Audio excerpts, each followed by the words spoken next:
तो हेलो दोस्तों, इस वीडियो में हम लोग नेतृत्व के सिद्धांत देखेंगे, थ्योरीज ऑफ लीडरशिप को देखेंगे। तो इसमें जॉर्ज आर टेरी हैं, उन्होंने क्या बोला है कि नेतृत्व वह क्रिया है जिसके माध्यम से कोई व्यक्ति पारस्परिक उद्देश्यों की पूर्ति हेतु लोगों को स्वेच्छा से कार्य करने हेतु उन्हें प्रभावित करता है। ये एक ऐसी क्रिया है या प्रोसेस है जिसके माध्यम से कोई व्यक्ति, फॉर एग्जाम्पल मोदी जी, पारस्परिक उद्देश्य क्या है कि भारत का विकास करना या 2047 तक भारत को विश्व गुरु बनाना। उन उद्देश्यों की पूर्ति के लिए लोगों को स्वेच्छा से, ऐसा नहीं है कि आप फोर्स से या किसी अन्य तरीके से लोगों को प्रभावित कर रहे हैं, बल्कि स्वेच्छा से लोगों को प्रभावित कर रहे हैं, इन्फ्लुएंस कर रहे हैं कि आप उस दिशा में काम करिए। तो यही है लीडरशिप की क्वालिटी या लीडरशिप। आर्डवेटीड क्या बोलते हैं कि नेतृत्व उन गुणों के संयोजन का नाम है जिनको रखने पर कोई व्यक्ति अन्य व्यक्तियों से काम लेने के योग्य होता है। तो वो ऐसे गुण हैं जिनको रखने से कोई व्यक्ति दूसरे अन्य व्यक्तियों से काम लेने के योग्य होता है, विशेषकर उसके प्रभाव द्वारा अन्य लोग स्वेच्छा से कार्य करने हेतु तैयार हो जाते हैं। रिचर्ड बर्नार्ड के अनुसार नेतृत्व 3 बातों पर निर्भर करता है। कौन कौन से? एक तो व्यक्ति नेता होना चाहिए, लीडरशिप बहुत जरूरी है, इसी व्यक्ति पर प्रभावित होती है या व्यक्ति से एक प्रकार से व्यक्ति पर निर्भर करती है। जैसे मोदी जी की लीडरशिप है या नेहरू जी की लीडरशिप थी या इंदिरा गांधी की लीडरशिप थी, मनमोहन सिंह की लीडरशिप, तो ये व्यक्ति केंद्रित होती है, समझने बात को। फिर अनुयायी, तो आपके अनुयायी भी होने चाहिए, आपके अंधभक्त भी होने चाहिए और परिस्थितियां भी होनी चाहिए। ऐसा नहीं है कि आप अगर, जैसे हिटलर लीडरशिप के इतने पद सोपान पर कैसे पहुंचा? क्यों? क्योंकि वो एक ऐसी स्थिति पर था 1917 के बाद, जिस प्रकार से वर्साई संधि हुई और एक प्रकार से जर्मनी का चीरहरण किया गया, तो वो परिस्थितियां अनुकूल थी हिटलर को पावर में लाने की या लोगों को उसकी लीडरशिप को स्वीकार करने के लिए। तो परिस्थितियां भी बहुत महत्वपूर्ण होती हैं। तो व्यक्ति भी महत्वपूर्ण होता है, व्यक्ति के साथ साथ उसके अनुयायी भी होने चाहिए, कट्टर अनुयायी भी होने चाहिए, कुछ परिस्थितियां भी होनी चाहिए। रिचर्ड बर्नार्ड ऐसा बोलते हैं। फिर मेरी पार्कर फॉलेट ने अपनी पुस्तक द न्यू स्टेट में नेतृत्व के संबंध में सर्कुलर प्रतिक्रिया, सर्कुलर रिस्पॉन्स की अवधारणा दी है। इस अवधारणा का तात्पर्य है कि केवल नेता ही समूह को प्रभावित नहीं करता, बल्कि उससे प्रभावित भी होता है। तो नेता केवल समूह को प्रभावित नहीं करता, तो फॉर एग्जाम्पल मोदी जी हैं, तो वो केवल बीजेपी को या आरएसएस को प्रभावित नहीं करते, बल्कि वो खुद आरएसएस या बीजेपी से प्रभावित होते हैं। एक दूसरे को प्रभावित करने की यह प्रक्रिया दोनों ओर से चलती रहती है, यानी ये 2 वे प्रोसेस है। ऐसा नहीं है कि केवल नेता ही समूह को प्रभावित करेगा, बल्कि समूह भी नेता को प्रभावित कर सकता है। तो लोग भी कहीं ना कहीं नेता को प्रभावित करते हैं। मोदी जी को 3 जो फार्म बिल थे वापस लेने पड़े, तो ऐसा नहीं है कि केवल मोदी जी ही लोगों को प्रभावित करेंगे या ब्यूरोक्रेसी को, ब्यूरोक्रेसी भी नेता को प्रभावित कर सकती है। फॉलेट लिखती हैं कि नेतृत्व को समझने के लिए हमें यह नहीं सोचना चाहिए कि नेता समूह के लिए क्या करता है, बल्कि यह सोचना चाहिए कि समूह नेता के प्रति क्या करता है। नेतृत्व एक वृत्ताकार घूमने वाली प्रक्रिया। ठीक है, विशेषताएं क्या है? तो नेतृत्व में अनुयायियों का होना आवश्यक है। अगर अनुयायी ही नहीं होंगे तो फिर नेतृत्व की बात ही क्या हो। अगर आपके पास भक्त ही नहीं होंगे, अंधभक्त ही नहीं होंगे, तो अनुयायियों की जरूरत ही क्या है? फिर लीडरशिप का महत्व क्या रह जाता है?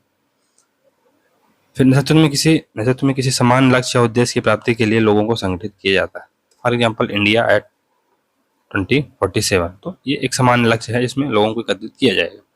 जिसमें अनुयायियों के आचरण और व्यवहार को प्रभावित किया जाता है। तो आचरण और व्यवहार को प्रभावित किया जाता है कि आप अपने स्किल को और बढ़ाइए, आप अपने आप को और ज़्यादा ऑप्टिमाइज करिए और भारत के विकास में काम करिए। वही अनुयायी नेता के आचरण पर प्रभाव डालते हैं। तो अनुयायी भी नेता के आचरण पर प्रभाव डालते हैं।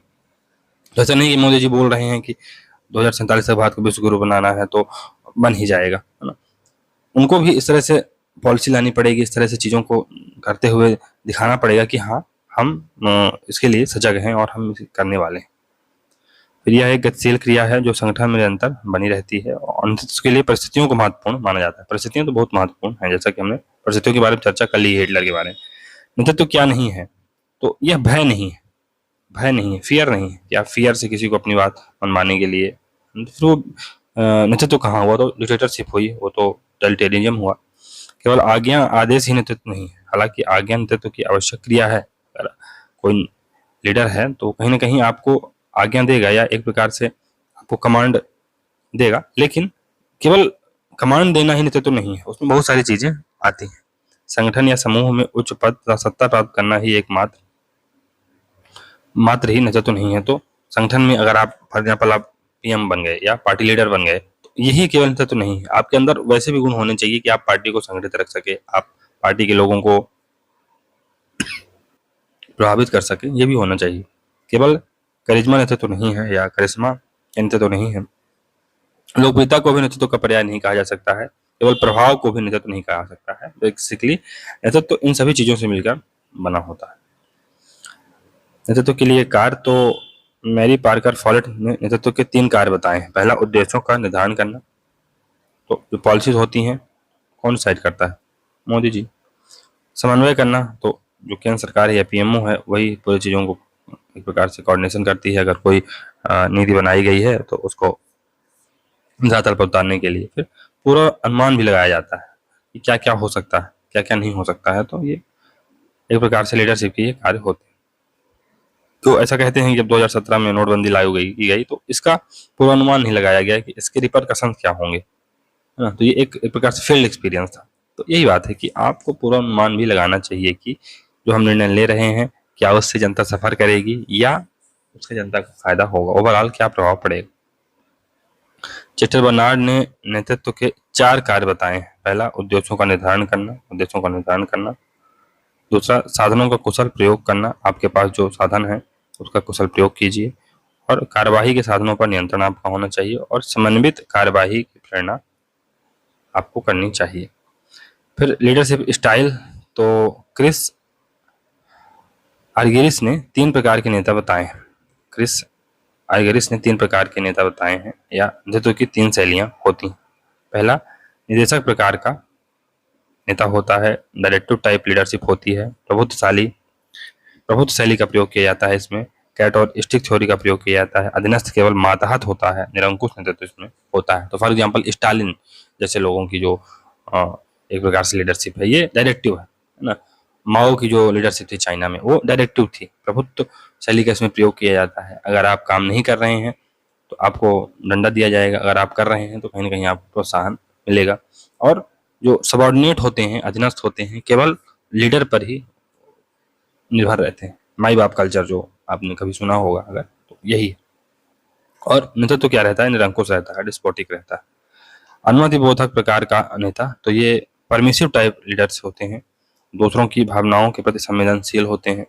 अधीनस्थों में नेतृत्व विकास में असफल, तो अधीनस्थों में नेतृत्व विकास में असफल हो जाते हैं परमिसिव टाइप के जो लीडर होते हैं। फॉर एग्जाम्पल जैसे नेहरू जी, तो नेहरू जी ने एक दूसरों की भावनाओं के प्रति संवेदनशील तो थे, उन्होंने लीडरशिप जो की तो वो ठीक था, लेकिन सेकंड लाइन ऑफ जो लीडरशिप है वो क्रिएट करने में कहीं ना कहीं असफल रहे। ऐसे ही अगर मोदी जी को देखा जाए तो वो भी सेकंड लाइन ऑफ जो लीडरशिप है वो अभी बीजेपी में ऐसा कुछ दिख नहीं रहा कि जैसे कांग्रेस में भी ऐसा सेकंड लाइन ऑफ लीडरशिप नहीं डेवलप हो पा रही है। हालांकि वो दूसरों की भावनाओं के प्रति संवेदनशील तो हैं, लेकिन सेकंड टीयर की जो सेकंड लेयर ऑफ लीडरशिप है वो डेवलप नहीं हो पा रही है। तो यही होता है इसमें। फिर सहयोगी प्रकार का नेता, पार्टिसिपेटिव टाइप लीडर, तो अधीनस्थों में पहल शक्ति व निर्णय क्षमता का विकास करता है, दूसरों की आवश्यकताओं और सीमाओं को समझता है, और लोकतांत्रिक नेतृत्व इसमें होता है। तो ऐसा कहा जाता है कि नेहरू जी मोस्ट डेमोक्रेटिक थे अपनी लीडरशिप में। इवन उन्होंने अपनी कैबिनेट में अम्बेडकर जी को भी स्थान दिया था, और जो बहुत सारे लीडर थे जो अन्य पार्टियों के थे उनको भी स्थान दिया था। तो ये ऐसा होता है कि आप एक प्रकार से दूसरों की आवश्यकताओं एवं सीमाओं को समझते हैं, आपके पास डेमोक्रेटिक नेतृत्व क्षमता होती है। तो ये है। मैरी पार्कर फॉलेट ने भी 3 प्रकार के जो लीडरशिप है उसको बताया है। तो मैरी पार्कर फॉलेट के अनुसार नेतृत्व की शैलियां, पहला है पद से उपजा नेतृत्व, तो आपके पास कोई पद है, फॉर एग्जाम्पल आप प्राइम मिनिस्टर है, तो उससे आपका एक लीडरशिप डेवलप होती है। फिर आपके व्यक्तित्व से आपकी लीडरशिप डेवलप हो गई, तो मोदी जी के पास पद भी है, उनके पास व्यक्तित्व भी है, तो उनकी लीडरशिप और ज़्यादा गहरी हो गई। फिर आपके कार्य से उपजा नेतृत्व, तो आप जो कार्य करते हैं वो भी कहीं ना कहीं उदाहरण सेट करते हैं, है ना। तो ऐसा कहा जाता है ना कि टीम में जो कैप्टन होता है वो एग्जाम्पल सेट करता है चीज़ों को, है ना। चाहे बॉलर हो, चाहे बॉलर कैप्टन हो या बैट्समैन कैप्टन हो, वो जब चीज़ों को आगे बढ़ाता है या खुद आगे बढ़ चढ़ के रन बनाता है या विकेट लेता है, फील्डिंग अच्छी करता है, तो इस एग्जाम्पल सेट करता है, अपने कार्य से वो लीडरशिप डेवलप करता है। तो यही बात है। साधारणतः नेतृत्व की 3 शैलियां कौन कौन सी हैं? तो एक है अथॉरिटेटिव शैली या निरंकुश शैली, दूसरी है फ्री रेन यानी निर्वात शैली, फ्री रेन स्टाइल, और तीसरी है डेमोक्रेटिक स्टाइल। तो जो निरंकुश शैली होती है इसमें नेतृत्व का आदेश सर्वोपरि होता है। तो जो हाई कमांड है, अगर उसने जो बोल दिया तो बोल दिया, बस उसके आगे न पीछे कुछ नहीं, बस। फिर अधीनस्थों की क्षमताओं पर विश्वास नहीं होता है इसमें, निर्णय में अधीनस्थों से परामर्श भी नहीं ली जाती है, और ये अप डाउन यानी ऊपर से डिसीजन नीचे वाले जो लोग हैं उन पर थोप दिए जाते हैं। इसमें निर्णय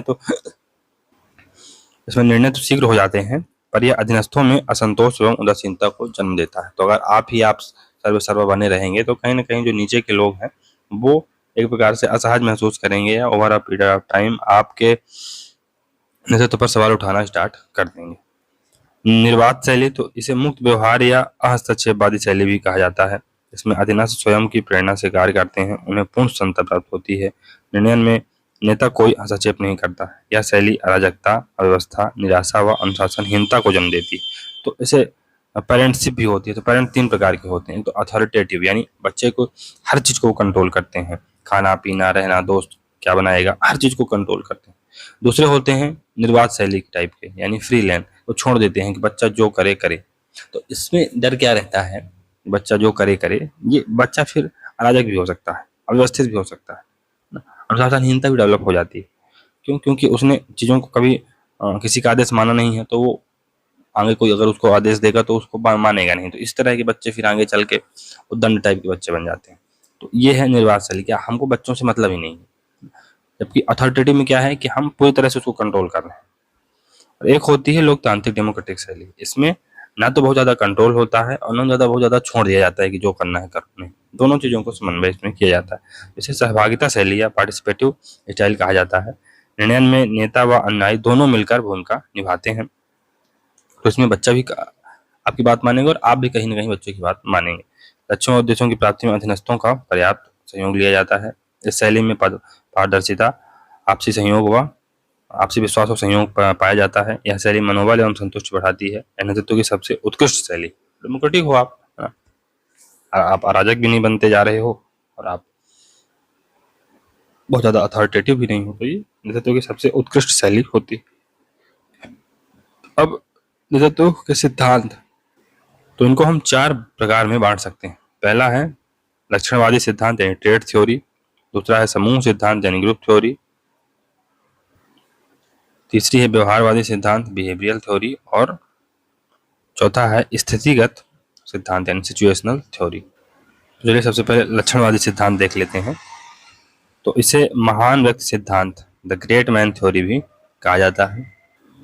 तो इस सिद्धांत के अनुसार कोई व्यक्ति अपने लक्षणों या विशेषताओं की वजह से नेता बनता है। तो फॉर एग्जाम्पल मोदी जी हैं या इंदिरा गांधी थी, नेहरू जी थे, तो ये अपने विशेष लक्षणों और एक प्रकार से विशेषताओं के कारण नेता बने थे। हालांकि महान आदमी सिद्धांत मानता है कि नेता पैदा होते हैं, बनाए नहीं जाते हैं। ये क्या मानता है कि नेता पैदा होते हैं, बनाए नहीं जाते हैं। पर बाद में लक्षणवादी सिद्धांतकार मानने लगे कि नेता तैयार भी किए जा सकते हैं। ऐसा नहीं है कि नेता पैदा ही होते हैं, नेता तैयार भी किए जा सकते हैं, परिस्थितियां नेताओं को क्रिएट भी कर देती हैं। यह सिद्धांत अधीनस्थों के महत्व और परिस्थितियों के महत्व की उपेक्षा करता है। तो यही बात है। फिर अगर आप ये बोलते हैं कि नेता जन्म से ही पैदा होता है, कोई व्यक्ति नेता जन्म से ही पैदा होता है, तो फिर तो आप अधीनस्थों के महत्व और परिस्थितियों के महत्व की उपेक्षा ही करेंगे। फिर यह सिद्धांत अधीनस्थों के महत्व परिस्थितियों के महत्व को उपेक्षा करता है। Mahatma Gandhi, Nehru, Indira ji, Churchill, Washington, Lincoln आदि इसी श्रेणी के नेता हैं जो नेताई गुणों से भरपूर थे। इसके समर्थक विचारक कौन कौन से हैं? चेस्टर बर्नार्ड हैं, आरडब्ल्यू टीड हैं, जॉर्ज आर टायरी हैं, पॉल एच एप्पलबाई हैं और सेल हैं। समूह सिद्धांत, तो इसके प्रतिपादक हैं एच एस सेंसफोर्ड। इस सिद्धांत में नेता व अनुयायी दोनों को महत्वपूर्ण माना जाता है। इस सिद्धांत में यह माना जाता है कि नेता अपने अनुयायियों को लाभ पहुंचाता है और अनुयायी अपने नेता पर निर्भर होते हैं। तो इस सिद्धांत के अनुसार यह माना जाता है कि एक नेता अपने अनुयायियों को लाभ पहुंचाता है और अनुयायी अपने नेता पर निर्भर रहते हैं। अनुयायी तब तक नेता का साथ देते हैं जब तक वह अनुयायियों की आवश्यकता पूरी करता रहता है। इस प्रकार जो लीडरशिप है वो 2 मार्ग की प्रक्रिया है और नेतृत्व की क्षमता के अध्ययन हेतु नेता तथा अनुयायी के आपसी संबंधों का अध्ययन किया जाता है। यह मेरी पाइकर फोलेट के सेकुलर रिस्पांस की तरह है। फिर व्यवहारवादी सिद्धांत, तो लक्षणवादी विचारधारा, जहाँ लक्षणवादी विचारधारा यह देखती है कि नेता क्या है, वहीं व्यवहारवादी यह देखते हैं कि नेता क्या करते हैं, वे कैसे नेतृत्व करते हैं, वे कैसे नेतृत्व को प्रेरित करते हैं, वे कैसे संचार स्थापित करते हैं। इस दृष्टिकोण के अनुसार नेतृत्व की सफलता का मूल्यांकन उनके व्यवहार के अध्ययन पर बल देती। फिर नेतृत्व की व्यवहारवादी विचारधाराएं कौन कौन सी हैं, तो ओहियो स्टेट यूनिवर्सिटी यूएसए के 1930 के दशक में किए गए अध्ययन, ये अध्ययन कुर्ट लेविन के नेतृत्व में किए गए थे। इन्होंने 3 प्रकार के नेतृत्व की शैलियां बताई हैं, पहली निरंकुश, दूसरी निर्बाध, तीसरी लोकतांत्रिक। लोकतांत्रिक शैली को शेष बताया गया। ये जो क्लासिफिकेशन हमने ऊपर पढ़ा था, ये ओहियो स्टेट यूनिवर्सिटी यूएसए के 1930 के दशक में किए गए अध्ययन का नतीजा था, जिसे कुर्ट लेविन के नेतृत्व में किया गया था। फिर मिशिगन यूनिवर्सिटी के अध्ययन, तो ये 1946 में, इसे मिशिगन रिसर्च के नाम से भी जाना जाता है। फ्रांसिस लिंकर्ट का नेतृत्व 2 प्रकार की है नेतृत्व की शैली बताते हैं। एक तो प्रोडक्शन और वर्क सेंटर्ड, यानी उत्पादन या कार्य केंद्रित। इसमें अधीनस्थ पर कठोर नियंत्रण रखा जाता है, व्यक्ति की बजाय उत्पादन जरूरी है, और इसमें आदेशात्मक एवं कठोर नेतृत्व का प्रचलन रहता है। फिर कर्मचारी केंद्रित यानी एम्प्लॉय सेंटर्ड, तो ये लोकतांत्रिक एवं सहयोगात्मक शैली होती। प्रबंध नेतृत्व के 4 तंत्र 1961 में ये फ्रांसिस लिंकर्ट बताते हैं। फिर प्रबंधकीय ग्रिड, ये 1961 में आती है, ये भी रॉबर्ट ब्लैक एवं जेन माउंटन इसको बताते हैं। अब फ्रांसिस लिंकर्ट है कि 4 सिस्टम ऑफ मैनेजमेंट को देख लेते हैं। तो फ्रांसिस लिंकर्ट की प्रबंध प्रणाली, तो पहला है एक्सप्लॉयटेटिव अथॉरिटिव यानी शोषक निरंकुश, दूसरा है परोपकारी निरंकुश यानी बेनेवोलेंट अथॉरिटेरियन या बेनेवोलेंट डिस्पोटिज्म, परामर्शवादी यानी कंसल्टेटिव, और चौथा है पार्टिसिपेटिव ग्रुप। जो एक्सप्लॉयटेटिव अथॉरिटिव होता है, ऐसा नेता प्राधिकारवादी यानी अथॉरिटेटिव होता है, निरंकुश होता है, आदेशात्मक एवं उत्पादन केंद्रित होता है, यह क्षणिक सिद्धांत पर आधारित भय, दंड व आतंक से कार्य करवाता है, जैसे माओ की लीडरशिप हो गई या हिटलर की लीडरशिप थी, ये इस प्रकार की लीडरशिप होती है। संचार औपचारिक व टॉप टू डाउन होता है, यानी हिटलर ने जो बोल दिया, माओ ने जो बोल दिया, लेनिन ने जो बोल दिया, स्टालिन ने जो बोल दिया, वही होगा और आपको वो काम करना ही पड़ेगा। लेकिन ये सबसे घटिया शैली होती है। बेनेवोलेंट अथॉरिटिज्म, तो ये गाजर व क्षणिक दोनों प्रकार की विधियों को अपनाते हैं। तो भारत में जैसे अंग्रेज क्या कहते थे कि हम लोग परोपकारी निरंकुश हैं, क्योंकि भारत में ऐसी परिस्थितियां हैं कि हमें निरंकुश होना पड़ेगा, लेकिन हम जनता के हित के लिए निरंकुश, जो पिता की अथॉरिटी होती है। तो आपको कभी कभी लग सकता है कि पिता हमारे बहुत ज़्यादा हार्ड है हमारे प्रति, लेकिन उनकी जो निरंकुशता होती है या जो वो कठिन निर्णय लेते हैं, डिसिप्लिन आपको सिखाते हैं, उसका जो एक प्रकार से उद्देश्य रहता है कि आपका कहीं ना कहीं उसमें हित हो। फिर तीसरी प्रणाली है कंसल्टेटिव, अधीनस्थों पर विश्वास करते हैं, उनसे सलाह मशवरा करते हैं, पर निर्णयन सत्ता शीर्ष पर ही केंद्रित रखते हैं। संचार अवरोही व आरोही दोनों हो सकते हैं। तो निर्णय आप राय मशवरा तो करेंगे, लेकिन अंतिम निर्णय कौन लेगा? टॉप लीडरशिप ही लेगी। तो ये इसमें है। फिर में और आगे देखते हैं, जो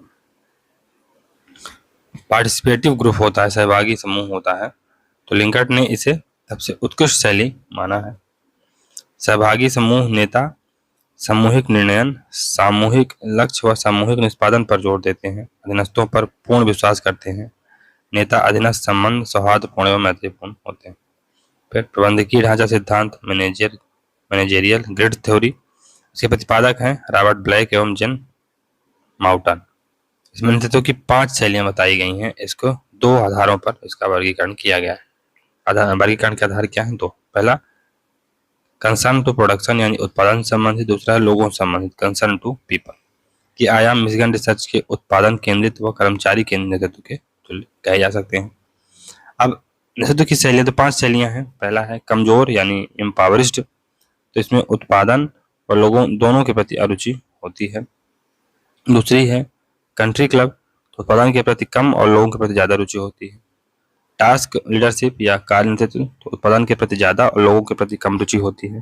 फिर मध्यम मार्गी, मिडिल ऑफ द ग्रुप, उत्पादन व लोगों के प्रति औसत रुचि, इसे संगठन मानव प्रबंध ऑर्गेनाइज्ड मैन मैनेजमेंट भी कहते हैं। फिर समूह प्रबंध यानी टीम मैनेजमेंट, तो उत्पादन व लोगों के प्रति गहरी रुचि, यह नेतृत्व का आदर्श व श्रेष्ठ प्रकार है। यह लिंकन के सहभागी समूह के तुल्य है। फिर स्थितिगत या परिस्थिति सिद्धांत या सिचुएशनल थ्योरी, तो इस सिद्धांत के अनुसार नेतृत्व की सफलता उस परिस्थिति विशेष से प्रभावित होती है जिसमें नेता कार्य करता है। एक सफल नेता का व्यवहार सदा एक सा नहीं रहता है, परिस्थिति अनुसार उसका व्यवहार बदलता रहता है। यह विचारधारा नेतृत्व की सफलता का मूल्यांकन नेता, अनुयायी, परिस्थितियां, परिवेश जैसे तमाम चरों के तहत करती है। इस सिद्धांत के अनुसार नेता या नेतृत्व बहुआयामी होता है। नेतृत्व की स्थितिगत विचारधाराएं, पहला है नेतृत्व का आकस्मिकता सिद्धांत। ये नेतृत्व का आकस्मिकता सिद्धांत 1967 में आता है। फ्रेड ई फील्डर ने इसको दिया था। नेतृत्व का यानी कि कंटिजेंसी या कंटिजेंसी थ्योरी ऑफ लीडरशिप, ये 1967 में आती है। फ्रेड ई फील्डर ने दिया था। फिर पाथ गोल थ्योरी, ये मार्टिन जी इवांस व रॉबर्ट जी हाउस ने दिया था। और लाइफ साइकिल थ्योरी, ये पॉल हर्सी व केनेथ ब्लैंकार्ड ने दिया था। त्रियामी सिद्धांत विलियम रेडिन ने दिया था। तो कंटिजेंसी थ्योरी क्या है, ये फील्डर ने दिया है। फील्डर के अनुसार नेतृत्व की सफलता नेता की कार्यप्रणाली तथा परिस्थितियों के आवश्यकताओं के बीच सही तालमेल पर निर्भर करती है। नेतृत्व की सफलता नेता की कार्यप्रणाली यानी आपकी कार्यप्रणाली भी डेमोक्रेटिक होनी चाहिए। दूसरा, परिस्थितियां कैसी हैं उस पर दोनों चीजें निर्भर करती हैं। प्रभावी नेता वही है जो बदलती परिस्थितियों को पहचान ले। इस प्रकार सफल नेतृत्व व्यक्तित्व व प्रस्तुत परिस्थितियों का संयोग होता है। अगर आप बदलती हुई परिस्थितियों को भाप नहीं पाते हैं तो कहीं ना कहीं आप फिर चीजों को कंट्रोल नहीं कर पाते हैं। तो आपको बदलती हुई परिस्थितियों को समझना पड़ेगा। फील्डर ने आकस्मिकता सिद्धांत के दो प्रकार के नेता माने हैं। तो पहला है रिलेशनशिप ओरिएंटेड यानी संबंधोन्मुखी जो लीडर होते हैं। ये अधीनस्थ सहभागिता व संबंध महत्वपूर्ण होता है इसमें। और कार्योन्मुखी टास्क ओरिएंटेड, तो संबंधों की बजाय कार्य जरूरी होता है इनके लिए। फिर फील्डर का एलपीसी पैमाना, तो फील्डर ने कोई नेता कितना संबंधोन्मुखी है और कितना कार्योन्मुखी है इसे मापने के लिए लीस्ट प्रेफर्ड कोवर्कर बनाया, एलपीसी स्केल बनाया, लीस्ट प्रेफर्ड कोवर्कर स्केल बनाया। तो नेता अगर उच्च एलपीसी है तो ये जो ऐसा लीडर रिलेशनशिप ओरिएंटेड होगा आपके साथ। जैसे मोदी जी कहीं भी जाते हैं तो रिलेशन बनाते हैं। नेपाल गए तो कहे यहाँ रोटी बेटी का रिश्ता है, यहाँ हमारे प्रभु श्री राम की ससुराल है ना। तो हर जगह वो जहाँ जाते हैं तो लोगों से कनेक्ट करते हैं, तो रिलेशनशिप बिल्ड की बात करते हैं। तो ये एक प्रकार से हाई एलपीसी का उदाहरण है। निम्न एलपीसी ये कार्योन्मुखी होता है, तो आप केवल कार्य करके ही वोट मांगना स्टार्ट करते हैं। कोर्जुआ ओ डोनेल ने आकस्मिकता सिद्धांत को अवसर प्रदान करने का सिद्धांत कहा। कम्युनिस्ट पाथ गोल थ्योरी, तो इसके प्रतिपादक है मार्टिन इवांस एवं रॉबर्ट हाउस। यह सिद्धांत ओहियो यूनिवर्सिटी अध्ययन व प्रेरणा के प्रत्याशा सिद्धांत से प्रेरित है।